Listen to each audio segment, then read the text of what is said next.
তুমি এই গানের জগতে আছো, সেখানে সমালোচনা হতেই পারে, গান নিয়ে সমালোচনা হলো বা একটা কম্পিটিশনের জায়গা রয়েছে প্রত্যেকটা ক্ষেত্রে।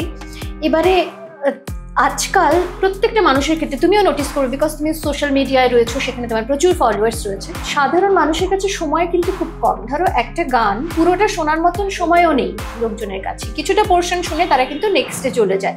তো এত ফাস্ট একটা জায়গায় ধরো এখন তো আগে যেমন হতো সিঙ্গলস আসতো বা অন্যান্য অনেক রকমের গান হতো, এখন সেগুলো আস্তে আস্তে আস্তে আস্তে কমছে। ইভেন গানের যে লেন্থ সেটাও কিন্তু আস্তে আস্তে কমতে শুরু করেছে।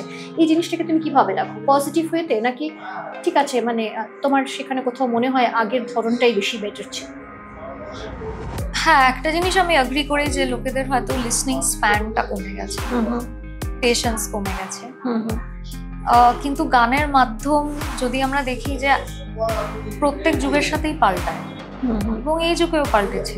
আজকে গান ডিজিটাল হয়ে গিয়ে যেরকম কিছু কিছু জায়গায় ক্ষতি হয়েছে এবং কিছু কিছু জায়গায় খুব ভালো হয়েছে, যে a lot of independent musicians have been able to portray their art. এটা একটা বড় প্ল্যাটফর্ম তাদের জন্য। তো আগেন মানে আমি বলবো যে পজিটিভলি দেখাটাই মানে আমাদের, that's the only thing that we can do.